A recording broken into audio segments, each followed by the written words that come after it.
솔로몬은 주님의 성전과 왕궁을 다 짓고 주님의 성전과 그의 왕국에 대하여 그가 마음속으로 하고자 한 모든 것을 성공적으로 다 이루었다. 그때 주님께서 밤에 솔로몬에게 나타나셔서 말씀하셨다. 내가 이제 내 기도를 듣고 이곳을 택하여 내가 제사를 받는 성전으로 삼았다. 들어라. 내가 하늘을 닫고 비를 내리지 아니하거나 메뚜기를 시켜 땅을 황폐하게 하거나 나의 백성 가운데 연병이 돌게 할 때 내 이름으로 일컫는 나의 백성이 스스로 겸손해져서 기도하며 나를 찾고 악한 길에서 떠나면 내가 하늘에서 듣고 그 죄를 용서하여 주며 그 땅을 다시 번영시켜 주겠다. 이제 이곳에서 드리는 기도를 내가 눈을 뜨고 살필 것이며 귀담아 듣겠다. 내가 이제 내 이름이 이 성전에 길이길이 머물게 하려고 이 성전을 선택하여 거룩하게 하였으니 내 눈길과 마음이 항상 이곳에 있을 것이다. 아멘. 예, 이 말씀을 가지고 오늘 내용을 좀 나누려고 하는데요. 예, 지금 전 세계적으로 코로나 문제가 심각하게 이제 번져가고 있죠. 특별히 이제 갑자기 대한민국이 몇 주 만에 코로나 문제 때문에 나라 전체가 완전히 막 발칵 뒤집힐 정도로 이제 큰 문제가 되고 있는 것 같습니다. 사실 코로나 문제가 터지지 않았으면 지금쯤 이제 곧 선거철이잖아요. 곧 선거가 있기 때문에 아마 뉴스가 다 선거 이야기로 뒤덮였을 건데 지금은 선거 얘기는 거의 없어요. 그냥 대부분의 뉴스가 다 이 코로나19 바이러스 문제고 또 신천지에 대한 문제이죠. 근데 이제 제가 이렇게 보면서 한 가지 느끼는 것은 뭐냐면 저번에도 한번 말씀드렸지만 대한민국이 굉장히 불안한 사회구나. 불안한 사회. 예. 그러니까 굉장히 이게 기초가 약한 사회이죠. 겉으로는 굉장히 많은 것들을 이뤘고 화려하고 성공적이고 번영했고 성공했고 굉장히 안정되고 또 편하고 외국 사람들이 이렇게 한국에 오면 정말 많이 놀래고 너무나 발전된 이 사회를 보면서 굉장히 존경하게 되고 좋아하는 그런 모습들을 보고 있는데 그러나 이면에는 굉장히 불안한 사회죠. 불안정한 사회. 그래서 이 문제 하나 때문에 온 나라가 이제 두려움과 불안과 염려로 가득 차 있죠.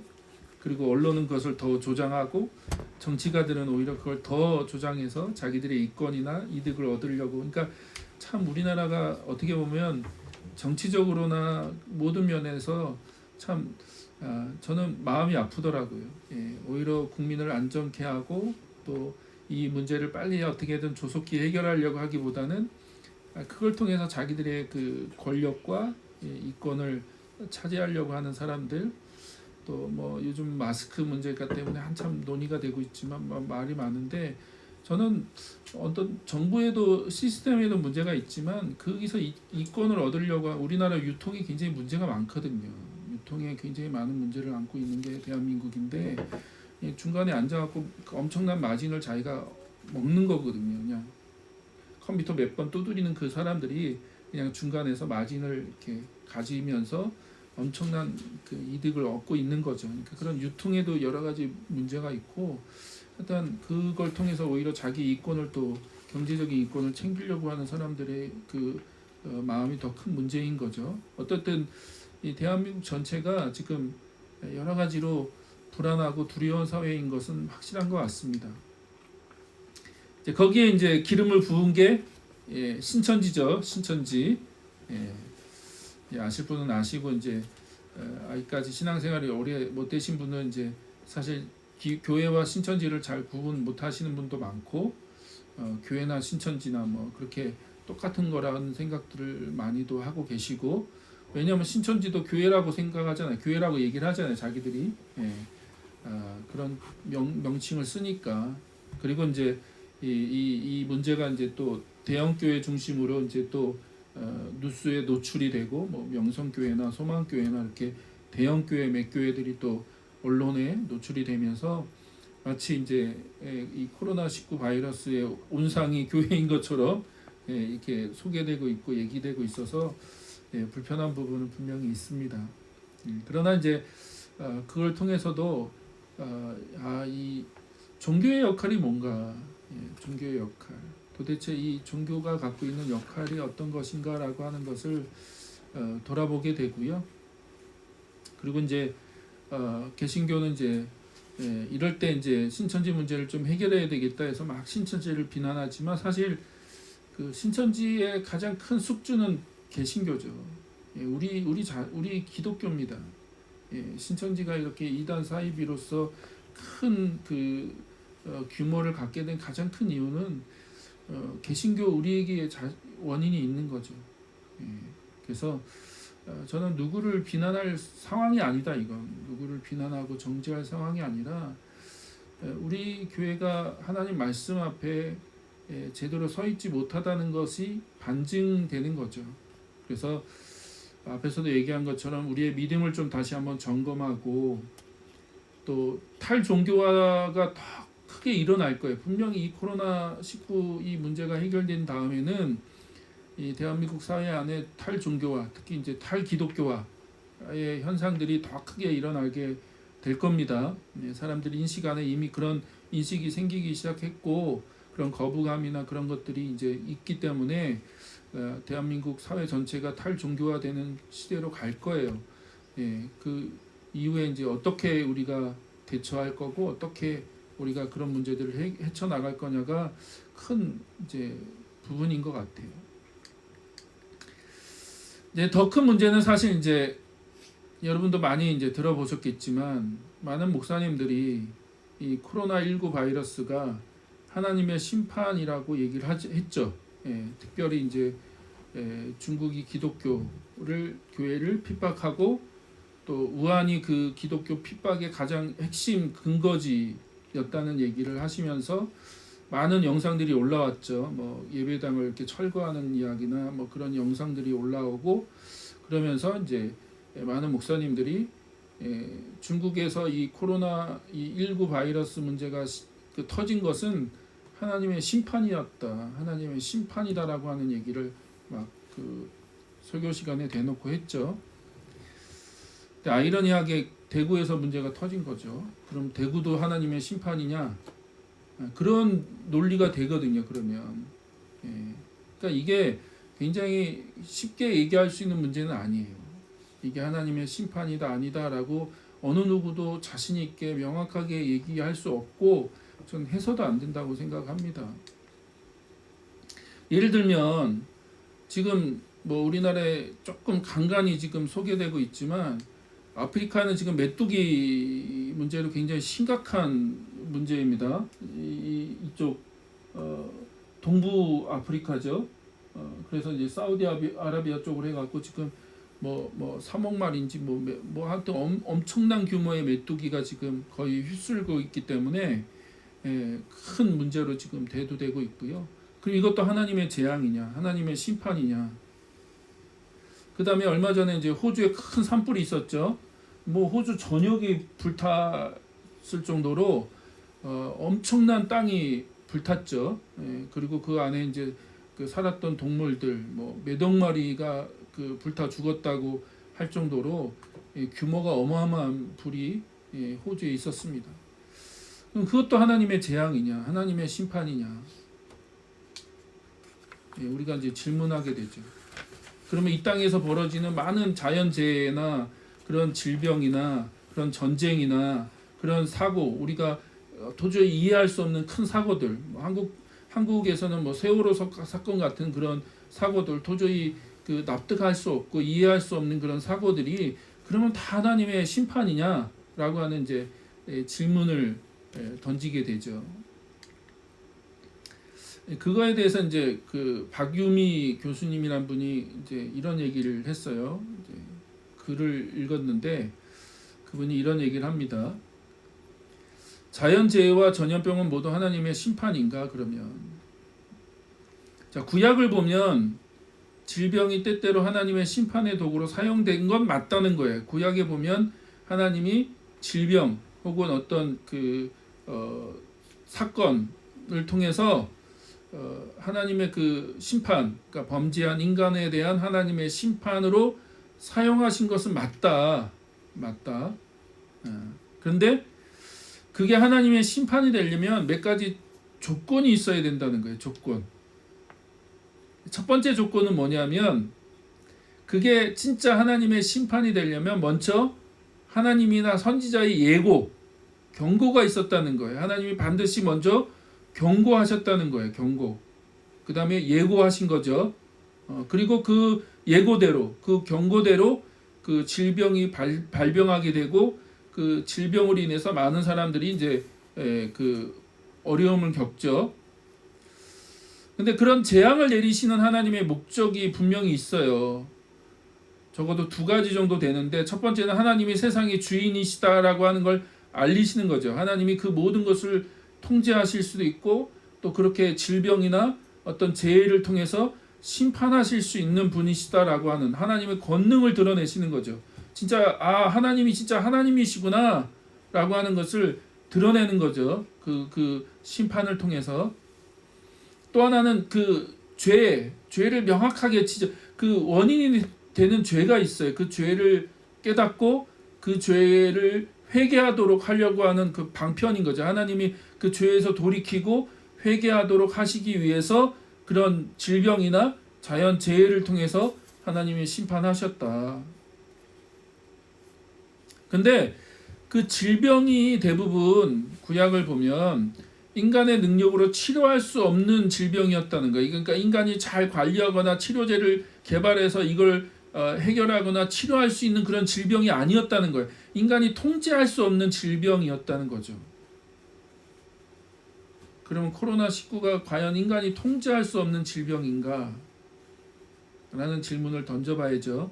이게 진짜 하나님의 심판이 되려면 우리가 이 코로나19 문제가 도저히 인간이 통제할 수 없어서 치료가 안 된다거나 해결책이 없어야 되는데 과연 그런가라고 하는 질문을 던져봐야 됩니다. 근데 구약의 그 하나님의 그 심판으로서 사용된 질병들은 대부분 그랬다는 거죠.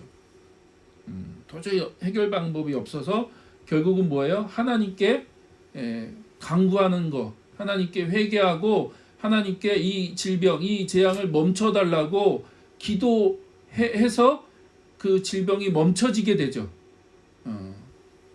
그러니까 차원이 다른 거죠.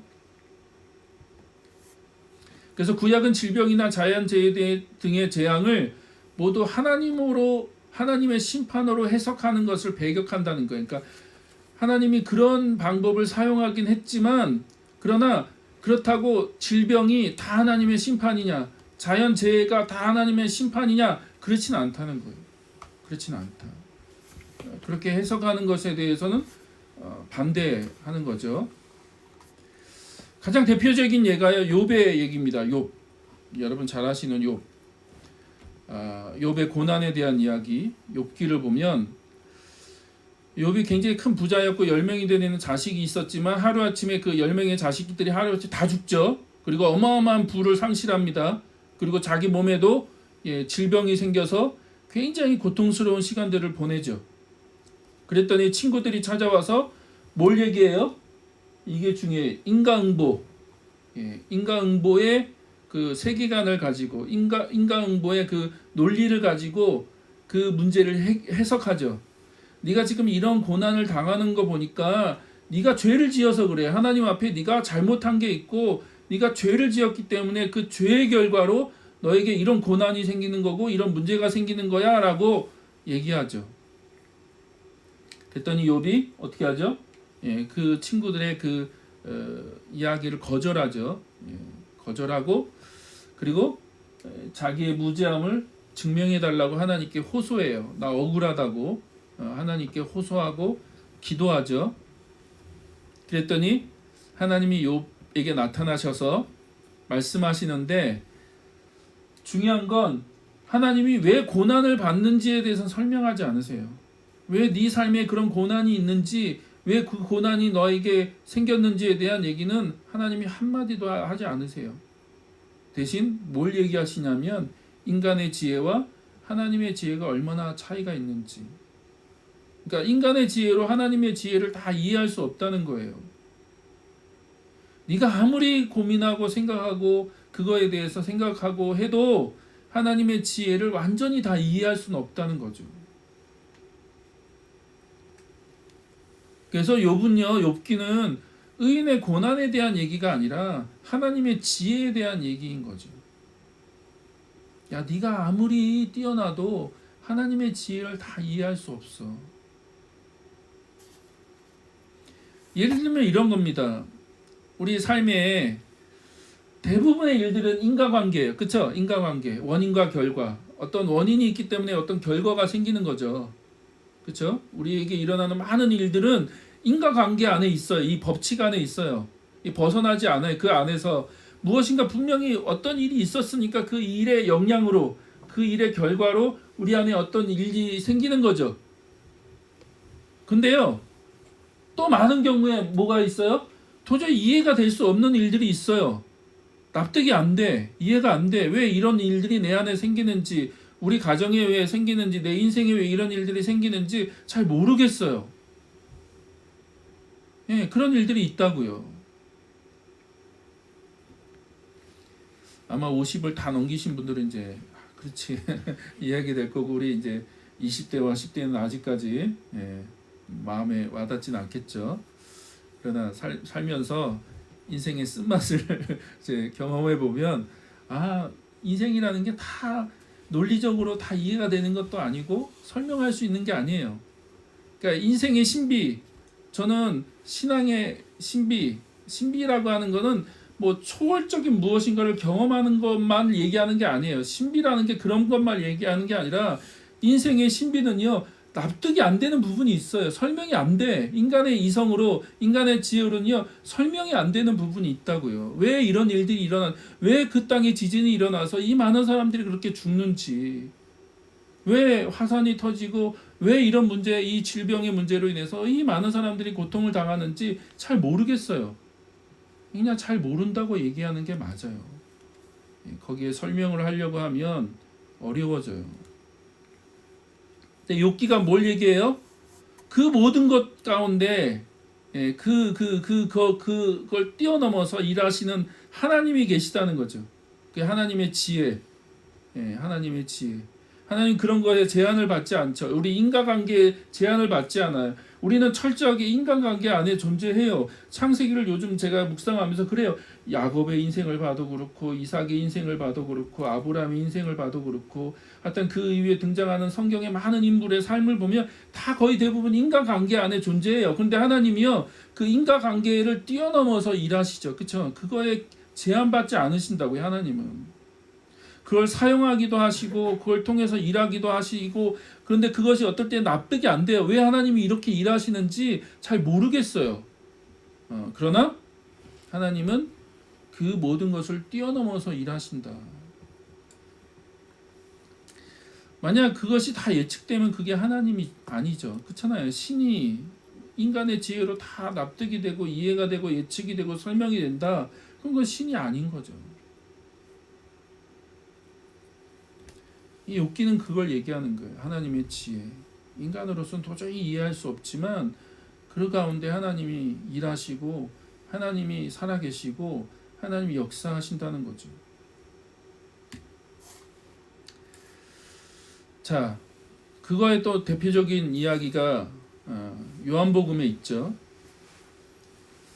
예수님과 제자들이 지나가다가 어떤 눈먼 사람을 만났죠. 눈먼 사람.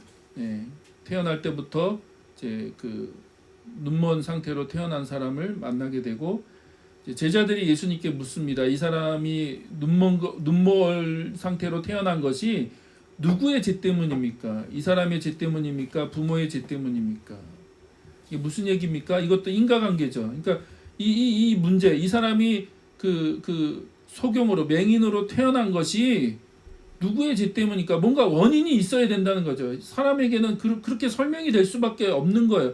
왜 이 사람한테는 그런 문제로, 그런 어떤 육체의 문제를 갖고 태어났습니까? 설명을 해야죠. 부모의 죄 때문입니까? 아니면 이 사람의 죄 때문입니까? 이게 인과관계가 성립이 돼야 되니까. 근데 예수님 그렇게 얘기 안 하세요. 뭐라고 얘기하세요?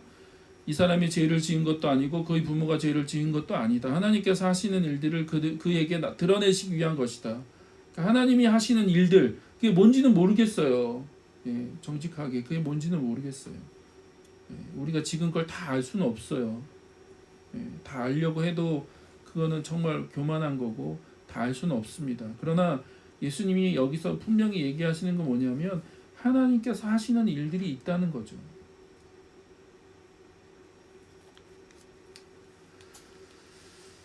자, 그런데요,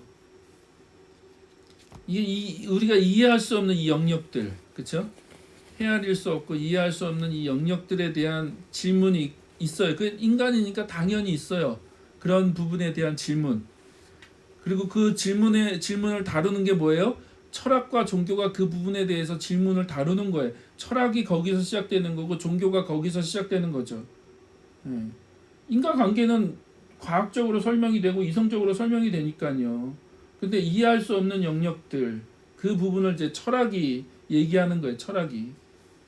그리고 종교가 그 부분에 대해서 얘기하는 겁니다. 그러니까 아무리 우리 인간의 사회가요, 인간의 그 사회가 과학적으로 발달한다고 해도요, 철학과 종교는 없어지지 않을 거예요. 왜냐하면 우리가 근본적으로 그런 질문을 던지는 존재들이에요. 내가 누구냐, 내가 어떻게 살 거냐, 어떻게 사는 게 정말 가치 있는 삶이냐, 행복한 삶이냐, 나는 누군가, 이 삶이란 게 어떤 것인가, 이 고통이란 게 어떤 것인가, 이 근본적인 질문을 던지는 게 인간이기 때문에 그래요. 그래서 인간이 감당할 수 없는, 또 이해할 수 없는 사건이나 자연재해나 질병에 대한 질문들을 던져요. 근데요, 그 안에 두려움이 있거든요. 인간이 갖고 있는 두려움, 불안, 네, 염려, 근심. 근데요, 그거를 이용하면 안 돼요. 예, 그거를 이용하면 안 됩니다. 그러면 종교일 뿐이에요. 종교, 일반 종교는 그걸 이용하죠, 그렇죠? 무속이나 샤머니즘, 그걸 이용해요. 예, 그걸 사용하죠. 인간이 갖고 있는 그 두려움, 존재에 대한 두려움이나 저 본질적인 그 두려움을 이용해요. 그게 이제 우리 삶에서는 뭐 진학의 문제, 건강의 문제, 뭐 진로의 문제로 드러나지만 사실 본질적인 건 우리 안에 두려움과 불안이 있거든요. 근데 성경의 하나님은 그걸 이용하시는 분이 아니세요. 하나님은 인간 안에 있는 두려움을 사용하시고 이용하셔서 우리를 끌고 가거나 몰아가시는 분이 아니십니다. 그러니까 그걸 사용하면 안 돼요. 근데 기독교가 자꾸 그걸 사용하려고 하죠. 그 부분을. 그러면 종교로 전락하는 거예요. 그냥 세속적인 종교로 전락하는 거죠. 성경 어디에도 하나님은 그렇게 우리를 이끌어 가시는 분이 아니세요. 하나님이 우리를 인도하실 때 우리 안에 두려움을 주거나 또 걱정과 염려를 주거나 우리를 협박하거나 우리에게 막 심판이라고 하는 그 무서운 어떤 그런 걸 가지고 우리를 끌고 가시는 분이 아니세요. 자, 요한일서 4장 16절에서 19절 이렇게 얘기하죠. 우리는 하나님이 우리에게 베푸시는 사랑을 알았고 또 믿었습니다. 하나님은 사랑이십니다. 사랑 안에 있는 사람은 하나님 안에 있고 하나님도 그 사람 안에 계십니다. 사랑에는 두려움이 없습니다. 완전한 사랑은 두려움을 내쫓습니다. 두려움은 징벌과 관련이 있습니다. 그렇죠? 두려움은 심판하고 관련이 있는 거예요. 근데 하나님은 그런 심판을 가지고 우리를 끌고 가시는 분이 아니시라고요. 뭘로요? 사랑으로요. 사랑, 완전한 사랑. 그래서 완전한 사랑은 두려움을 내쫓습니다. 두려워하는 사람은 아직 사랑을 완성하지 못한 사람입니다.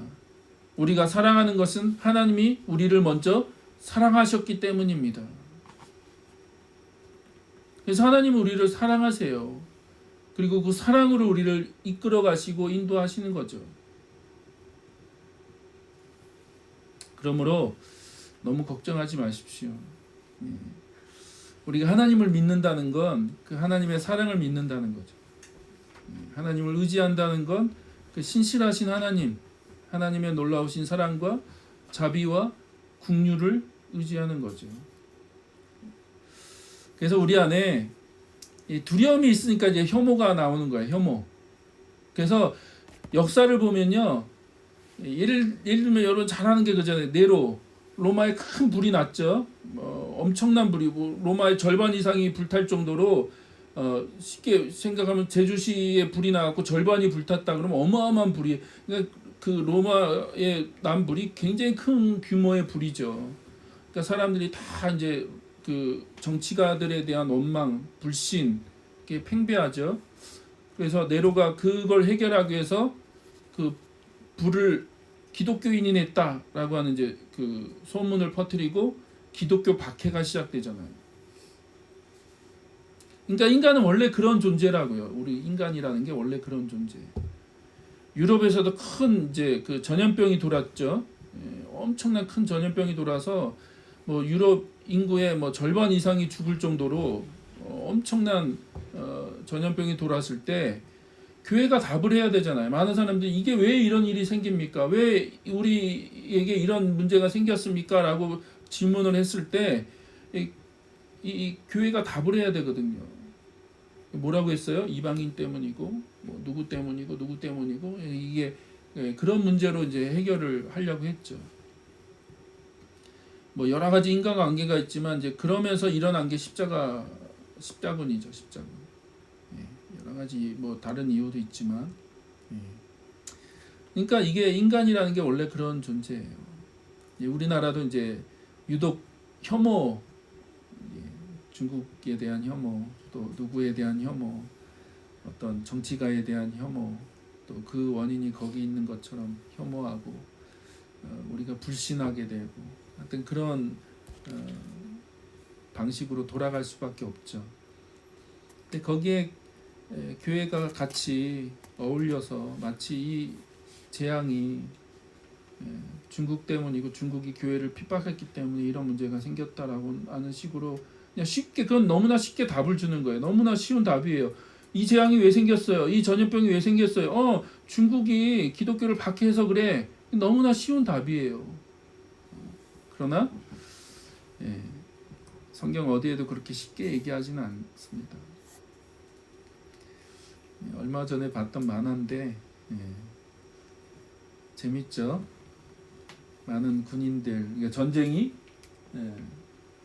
예수님의 이름으로 또 돈을 벌고 착취하고 자기의 부만 재산만 막 늘리는데 그것도 예수님의 이름으로, 그리고 누구를 혐오하고 막 그런 테러들이 일어나고 하는데 그게 다 신의 이름으로 일어나죠. 그랬더니 예수님이 뭐라고 하시는 거, 내 이름을 좀 바꾸고 싶다고 지금 그런 이제 패러디 만화인데요. 그러니까 우리가 그런 신의 이름을 너무나 쉽게 사용하는 거죠. 하나님의 이름으로, 또 예수님의 이름으로, 교회의 이름으로, 신의 이름으로 우리가 하고 싶은 복수를 하고 또 우리가 하고 싶은 일들을 너무나 쉽게 우리는 자행하고 있죠. 자, 그러면 우리가 어떻게 해야 되느냐? 오늘 말씀을 가지고 그 부분을 좀 짧게 살펴보기를 원하는데, 오늘 읽은 말씀이 사실 이제 그 솔로몬이 성전을 지은 이야기죠. 솔로몬이 하나님을 위해서 성전을 짓고 완성했어요. 아마 입체적으로 보면 이 정도 이런 모습으로 돼 있었을 거예요. 솔로몬의 성전이 어마어마한 성전, 굉장히 화려한 성전을 지었죠. 자, 성전이 갖고 있는 의미가 뭡니까? 성전이 갖고 있는 의미. 성경에 보면 성전이 갖고 있는 의미가 뭐죠? 가장 대표적으로 설명할 수 있는 게요. 얼마 전에 우리 이제 창세기 묵상하면서 봤던 그 야곱의 그 베델 사건. 야곱이 이제 그 아버지 집에서 도망쳐 나와서 자기 삼촌 라반 그 집으로, 바단 아람에 있는 이제 라반 외삼촌이죠. 집으로 가는 도중에 이제 베델이라고 하는 곳에서 이제 잠을 자다가 꿈을 꿨죠. 근데 그 꿈이 뭡니까? 그 자기가 자고 있는 그곳에서 하늘과 연결된 계단을 본 거죠. 계단. 사다리가 아닙니다. 우리나라 말로는 사다리라고 번역되어 있는데 사다리라고 하는 번역은 적절한 번역이 아니에요. 예. 왜냐하면 이건 이제 천사가 오르락 내리락 했잖아요. 천사가 오르락 내리락 했기 때문에 사다리가 아니에요. 계단입니다. 계단으로 천사가 오르락 내리락 했죠. 이 오르락 내리락 했다는 말은 뭡니까? 쌍방통행이라는 얘기죠. 쌍방통행. 하나님도 말씀하시고 또 이 땅에 있는 사람들이나 또 혹은 이 땅에서 어떤 일들이 벌어지는 것에 대해서 천사가 또 하나님께 올라가서 또 보고하고 이게 어떤 쌍방적인 통행, 그걸 얘기하는 거거든요. 그래서 이제 야곱이 일어나서 그곳에다가 돌기둥을 세우고 이곳을 베델, 하나님의 집이라고 하는 이름을 붙이죠. 베델이라고 하는 말이 하나님의 집이라는 의미거든요. 그리고 그곳에 뭐가 세워진 거예요? 성전이 세워졌죠. 하나님의 성전. 솔로몬 시대에 와서 성전이 세워진 거예요. 성전. 그럼 성전의 기능이 뭡니까? 하나님의 임재. 하나님이 이곳에 계시다는 거예요. 하나님의 임재. 그리고 하나님께 예배하는 거죠. 예배. 제사 드리는 하나님께 예배하고, 그리고 더 중요한 건 하나님과 소통한다는 거죠. 소통. 하나님 말씀하시고 또 인간이 하나님께 기도하고, 그래서 하나님을 만나는 곳, 하나님과 소통하는 곳, 그리고 하나님이 인간의 기도를 들으시고 또 하나님이 하나님의 뜻을 말씀하시고 드러내시는 곳, 그게 이제 성전이죠. 성전. 그래서 오늘 읽은 말씀을 보면 하나님이 솔로몬에게 나타나셔서 성전을 다 완공하고 다 완성하고 이제 봉헌까지 다 했죠. 그랬더니 하나님이 이제 꿈에 솔로몬에게 나타나셔서 하시는 말씀이신 거죠. 다시 한번 내용을 살펴보면 하나님 뭐라고 하세요? 솔로몬에게 나타나셔서 이렇게 얘기하세요. 들어라, 내가 하늘을 닫고 비를 내리지 아니하거나. 가뭄이죠, 그렇죠? 가뭄. 그러니까 지금 그 땅에, 너희 땅에 가뭄이 생기면, 더 이상 비가 내리지 않으면, 또 혹은 두 번째, 메뚜기를 시켜 땅을 황폐하게 하거나. 재앙이죠. 자연재해, 재앙을 얘기하는 거고, 또 나의 백성 가운데 연병이 돌게 할 때 전염병을 얘기하는 거죠. 그래서 비가 내리지 않는 가뭄이 있거나, 혹은 어떤 자연재해가 일어나거나, 혹은 어떤 전염병이 돌 때 뭐라고 말씀하세요? 내 이름으로 일컫는 나의 백성이 라고 하는 이 부분이 저는 제일 중요한 것 같습니다. 왜 중요하냐? 우리가 자꾸 이 땅에서 벌어지는 일들을 해석하기 위해서 방금 얘기 드린 것처럼 우리는 그 일을 나름대로 해석한다고 하면서 누구에게 원인을 돌려요? 저 사람 때문이야. 너희들 때문이야. 너희들 죄 때문이야. 너희들이 교회를 핍박해서 그렇고 너희들이 죄를 지어서 그래. 네가 이런 죄를 짓고 저런 죄를 지어서 이런 문제가 생겼어 라고 우리는 자꾸 다른 사람들에게 그 비난의 시선을 돌려요. 그 원인을 그들에게 얘기하죠. 근데 하나님은 달라요. 하나님은 그렇게 얘기 안 하세요. 뭐라고 얘기하세요? 내 이름으로 일컫는 나의 백성이죠. 나의 백성. 누구예요? 이스라엘 백성이기도 하고, 우리에게 적용하면 그리스도인들이죠. 우리들. 저희들이 아니라 우리들이죠. 바로. 그래서 하나님이 만약 그 땅에 그런 일들이 일어나면, 가뭄이 생기거나 자연재해가 일어나거나 전염병이 돌면 누가 회개해야 됩니까? 누가 그 일들에 대해서 하나님 앞에 반응해야 돼요? 우리 자꾸 너희들이 회개해 라고 얘기하지만 하나님 그렇게 얘기하지 않으신다고. 내 이름으로 일컫는 내 백성이 라고 얘기한다고요. 자, 우리가 회개해야죠. 그렇죠? 우리가 반응해야 된다고요. 어떻게 해요? 무엇을 하라고 얘기하십니까? 세 가지 얘기하죠. 첫 번째, 스스로 겸손해져서. 두 번째, 기도하며 나를 찾고. 세 번째, 악한 길에서 떠나면. 그래서 이게 조건이에요. 조건입니다. 그래서 영어로 보면 if라고 돼 있죠. 만약에 너희들이 이거 하면 이라고 하는 조건절이죠. 조건절. 그래서 스스로 겸손해지고, 그리고 기도하면서 나를 찾는다. 내 얼굴을 찾으라고 돼 있죠. 나 하나님을 찾고 그 악한 길에서 떠나면, 그러니까 결국은 그 악한 길에서 떠난다는 말은 이 재앙의 원인이 하나님의 백성에게 있다는 거예요. 누구에게 있는 게 아니라 하나님의 백성이 그 죄의 길, 악한 길을 걸었기 때문에 하나님을 떠나고 불순종하고 배반하고 그랬기 때문에 이런 재앙이 생겼다라고 얘기하는 거죠. 하나님이. 그래서 너희들이 그렇게 악한 길에서 떠나면 어떤 일이 생겨요? 결과 내가 하늘에서 듣고 그 죄를 용서하여 주며 그 땅을 다시 번영시켜 주겠다. 어디서요? 이 성전에서. 너희들이 이 성전에서, 내가 내 이름을 걸어놓은 이 성전에서 그렇게 너희들이 반응하고 나의 얼굴을 찾고 기도하고 나에게 구하면 내가 하늘에서 듣고 그 죄를 용서해 주며 그 땅을 다시 번영시켜 주겠다라고 말씀하시는 거죠. 그래서 저는요, 우리가 태도를 바꿔야 된다고 생각해요. 누구의 죄 때문이 아니죠. 너희들 죄 때문이야. 너희들 때문이야 라고 얘기하는 게 아니죠. 조금 예민한 문제이지만 한국 사회 또 한국 교회 안에 너무 혐오가 심하죠. 가장 대표적인 게 이제 동성애와 여러 가지 이제 그런 이슈들입니다. 젠더의 문제들. 저도 동성애 반대하며 분명히 반대해요. 그러나 혐오를 한다는 건 또 다른 차원인 거죠. 혐오를 한다는 건 결국 정죄하고 비난하는 거거든요. 근데 예수님 복음서를 읽어보면요, 예수님이 가장 싫어했던 바리새인들의 특징이죠. 혐오하고 비난하고 정죄하고 나는 괜찮은데, 나는 문제 없는데, 그리고 우리 안에 이런 문제가 일어나는 건 다 너 때문이야.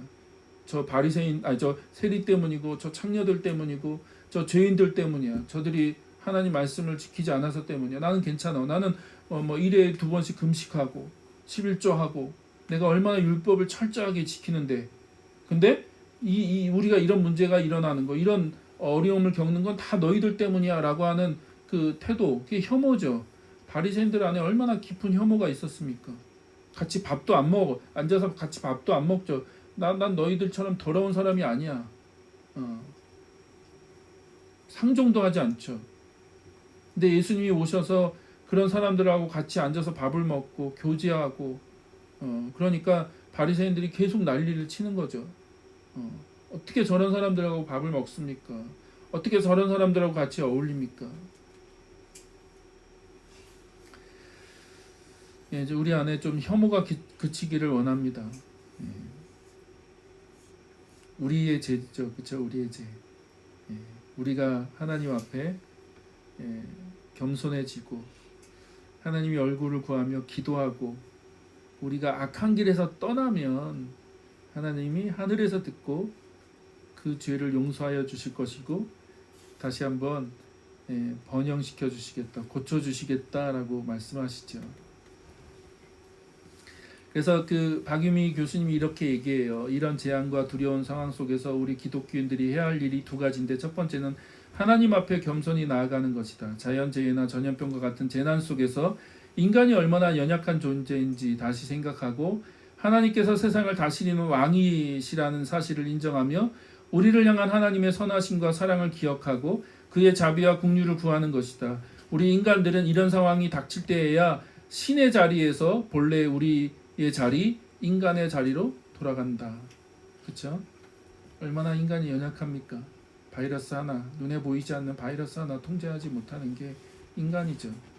우리가 엄청난 업적을 이루고 성과를 이루고 더 이상 신은 존재하지 않아도 우리는 잘 살 수 있다고 얼마나 많은 사람들이 얘기합니까? 심지어 신이 죽었다고 얘기하죠. 신이 더 이상 죽었다, 존재하지 않는다. 우리는 더 이상 신을 필요로 하지 않는다. 그건 연약한 인간이 만들어낸 그런 것이다라고 얘기하는데, 그러나 우리는 이런 문제들 앞에서 인간이 얼마나 연약한 존재인지를 깨닫게 되고 다시 한번 인간의 자리로 돌아가게 되죠. 두 번째는 어려움을 당하는 이들에 대해서 예수님께서 주신 사랑의 마음을 갖고 그들의 고통에 공감하며 돕기를 힘쓰는 것이다. 그래서 혐오를 그치고 우리가 그들의 어려움과 고통에 대해서 관심을 갖고 공감하고 하나님이 우리에게 베풀어 주신 사랑을 가지고 섬기는 거죠. 세상을 섬기고 어려움을 당하는 자들을 섬기는 거다.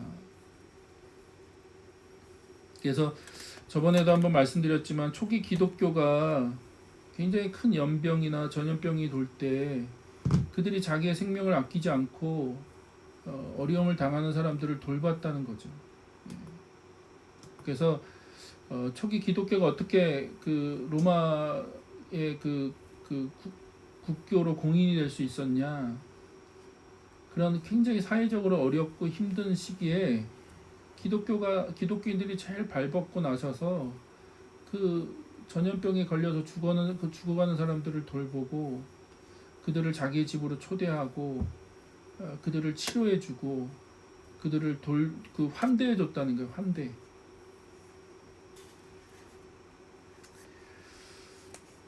자, 그리고 15절 16절에 보면 하나님 이렇게 말씀하시죠. 이제 이곳에서 드리는 기도를, 이곳은 어디예요? 성전을 얘기하죠. 내가 눈을 뜨고 살필 것이며 귀담아 듣겠다. 내가 이제 내 이름이 이 성전에 길이길이 머물게 하려고 이 성전을 선택하여 거룩하게 하였으니 내 눈길과 마음이 항상 이곳에 있을 것이다. 그래서 하나님이 이 성전에 계시다는 거예요. 임재에 계시다. 그래서 말씀드렸죠. 에덴 동산이 성전이고 가나안 땅이 성전이었어요. 그리고 그 성전에 그 가나안 땅에 들어가서, 그렇죠? 이스라엘 백성들이 출애굽하고 가나안 땅에 들어가서 예루살렘 그곳에다가 성전을 세우고, 그런데 그 특별한 장소, 특별한 공간만을 얘기하는 게 아니에요. 성전은 말 그대로 하나님이 동행하신다는 의미이고, 하나님이 지켜보신다는 의미이고, 하나님이 들으신다는 의미인 거죠. 근데 신약으로 넘어오면 예수님이 성전으로 오셨고, 또 예수님이 십자가에 죽으시고 부활하시고 또 성령이 임하신 이후로는 어떻게 해요? 우리 모두가 성전이죠. 그렇죠? 그래서 어떤 거룩한 장소가 존재하는 게 아니에요. 자꾸 예배당을 가지고 성전이라고 말하는 것은 성경적이지 않아요. 구약에서는 가능한 얘기일 수 있지만 신약에서는 어떤 건물이 성전일 수가 없습니다. 신약에서는 사람이 성전이에요. 여러분이 성전이라고. 예수 그리스도를 영접하고 우리 안에 성령이 계신, 성령을 모시고 사는 우리가 하나님의 성전이죠. 그래서 하나님이 어떤 거룩한 장소나 어떤 거룩한 공간에다가 눈길을 두고 계시다는 얘기가 아니라 이걸 우리에게 적용하면 여러분 한 분 한 분이 성전이니까요. 여러분에게 하나님이 눈길을 두고 계시다고요. 여러분이 하시는 소리를 하나님이 들으신다는 거예요. 왜? 여러분이 성전이니까. 여러분이 걸어다니는 성전이고 살아있는 성전이죠. 그래서 저는요, 우리가 이 땅을 변화시키는 방식은 삶의 방식, 그러니까 삶의 스타일로 바꾸는 거예요. 그러니까 우리가 성전이기 때문에, 우리가 살아있는 성전이니까 지난주에도 얘기한 것처럼 삶의 방식, 가치의 차이인 거죠. 성령을 모시고 있는 사람과 성령이 없는 사람이 왜 똑같은 방식으로 어떻게 똑같은 방식으로 살아갑니까? 우리가 성전인데. 그렇지 못한 사람들의 가치관과 우리의 가치관은 다를 수밖에 없죠. 그들의 삶의 방식과 우리의 삶의 방식이 다를 수밖에 없죠. 그러나 그것이, 그 다름이 혐오와 배제가 아니라 우리 안에 하나님의 사랑이 있고 하나님 베풀어 주신 그 놀라운 은혜가 있기 때문에 우리는 사랑으로 반응하는 거죠. 그리고 또 우리가 하나님의 그 마음으로 우리가 이 땅에서 성전으로 살아가는 거예요. 매일매일 우리에게 주어진 그 삶의 자리에서, 여러분 직장에서, 여러분 일터에서요, 우리에게 주어진 그 삶이 하나님이 우리에게 주시는 예배의 처소고 예배의 공간인 거고, 우리가 그 안에서 거룩한 하나님의 성전으로 살아가는 거죠. 그러니까 어떻게 살 거냐? 여러분 성전으로 어떻게 살 거냐를 물어야죠. 하나님 뭐라고 하세요? 내가 이 성전에서 하는 기도를 듣겠다라고 얘기하시는 거예요. 내가 여기서 들려지는 그 예배와 기도를 내가 귀를 기울여 들을 것이다 라고 얘기하시는 거죠. 그러므로 저는 그리스도인들이 세상 속에서 하나님의 성전으로 살아가는 게 굉장히 중요해요. 우리는 이 땅에서 깨어지는 소리들, 망가지는 소리들, 고통의 소리들, 정말로 이 땅에서 너무나 이해되지 않는 여러 가지 일들이 벌어지잖아요. 그럴 때 우리가 비난하고 정죄하고 혐오하고 배제하는 게 아니라 그것에 대해서 성전으로서 하나님 앞에 부르짖고 간구하는 거죠. 네, 그게 성전의 역할이에요. 그게 성전의 기능이고 하나님이 우리를 그렇게 성전으로 부르셨죠. 그래서 주기도문 이야기할 때 아주 제가 계속 강조한 것처럼 하나님의 나라가 임하는 거죠. 이 땅에 하나님의 나라가 임하고 하나님의 뜻이 이 땅에 이루어지는 거, 그게 하나님께서 원하시는 거죠. 신천지의 문제는 뭡니까? 자기들만 쏙 구원받아서 저 세상으로 데려간다는 거거든요.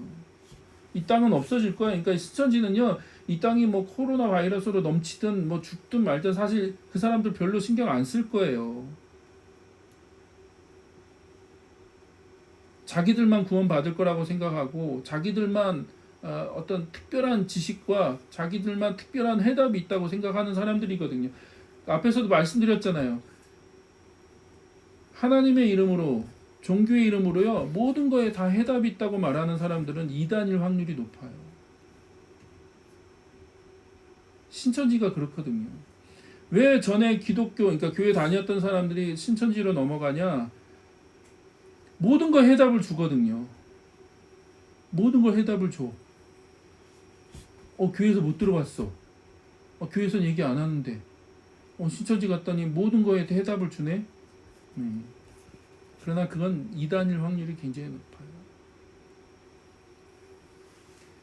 하나님도 설명을 안 하시는데, 하나님도 그거에 대해서 다 설명을 안 하시는데 어느 누가 그거에 대해서 다 답을 할 수 있습니까? 그러니까 모든 것에 다 답을 할 수가 없어요. 그냥 모르는 건 모른다고 얘기하는 게 맞습니다. 그 대신 우리가 그 가운데 할 수 있는 건 어려운 사람들과 함께 하는 거죠. 그 고통이 어디서 왔는지 잘 모르겠지만 그 고통을 당하는 사람들을 옆에 있어 줄 수는 있죠. 그들의 눈물에 대해서 같이 공감해 줄 수 있고 그들의 슬픔에 대해서 함께 슬퍼해 줄 수 있는 거예요. 그게 우리가 할 수 있는 일이지 거기에 답을 주려고 하면 안 돼. 누가 답을 주겠습니까? 사실 이건 제 직업병이기도 해요. 목사들의 직업병이 뭐예요? 다 답을 줘야 되잖아요. 이제 교회 개척을 시작하면서 이게 어느 날 그 모든 걸 답을 할 수 없다는 걸 이제 깨닫고 자기의 무기력을 고백하는 거죠. 자기의 무력함을 고백하고 무기력을 고백하고 나는 슈퍼맨이 될 수도 없고 하나님이 될 수도 없다는 사실을 인정하면 돼요. 목사가 그러면 되는데 한국 사회, 한국 교회에서는 그러면 무능력한 목사잖아요, 그렇죠? 그럼 무능력한 목사거든요. 그럼 이제 목회가 안 돼요. 그러면 목사가 안수하면 다 벌떡벌떡 다 일어나야 되고 막 기도해주면 다 문제가 다 해결돼야 되는데 그렇지 않다는 걸 인정하기 시작하면 그때부터 이제 목회가 안 됩니다. 사람이 안 찾아오죠. 근데요, 기억하세요. 그건 저만의 문제가 아닙니다. 인간은 인간의 자리에 있어야 되고 하나님은 하나님의 자리에 있어야 돼요. 인간이 하나님이 되려고 하면 안 됩니다. 그걸 다 답할 수가 없어요. 우리는 알 수 없어요. 그러나 할 수 있는 건 사랑하고 환대하고 섬길 수 있는 거죠. 그리고 기독교가 초기에 성장할 수 있었던 가장 큰 원인은 거기에 있었다는 거죠. 사람들이 이해할 수 없는 어려움을 당하고 전염병이 창궐하고 그래서 다들 두려움과 불안에 사로잡혀서 어느 누구도 그 환자들을 돌보려고 하지 않을 때 유독 어느 종교 집단들이 막 그 사람들을 돌보고 섬기는 일들을 보면서 저들이 누구냐? 나중에 알아봤더니 그들이 다 기독교인들이었죠. 그래서 저는 한국교회가 다시 한번 좀 하나님 말씀 앞에 서기를 원합니다. 특별히 우리가 그렇게 살 수 있었으면 좋겠어요. 하나님이 되려고 하지 말고 괜히 엉뚱한 건물을 자꾸 성전이라고 부르지 말고 여러분이 성전이신 거예요. 하나님 여러분하고 함께 계십니다. 여러분 안에 계시고 여러분과 함께 동행하고 계십니다. 그럼 우리 여러분의 삶의 방식들이 중요한 거죠. 내가 성전으로 어떻게 살 거냐. 이 험한 세상, 이 고통 많은 세상, 이 슬픔 많은 세상 가운데 우리가 그리스도인으로서 어떤 삶의 방식으로 살아갈 거고 우리가 그들에게 사랑이 무엇인가를 어떻게 표현할 것이고 하나님이 주시는 이 화평, 소망에 대해서 우리가 어떻게 그들에게 우리가 성전으로서 그걸 나누어 줄 거냐라고 하는 것들에 대해서 다시 한번 고민하는 시간들이 되었으면 좋겠고 특별히 우리가 혐오를 그치고 오늘 말씀처럼 하나님의 백성들이 먼저 겸손하여져서 하나님의 얼굴을 구하고 죄를 고하고 그 악한 길에서 떠나면 하나님께서 그 땅을 새롭게 해주실 거라고 믿습니다. 그래서 우리들이 먼저 좀 주님 앞에 겸손하게 나아가는 시간들이 있었으면 좋겠습니다. 우리 같이 기도할까요?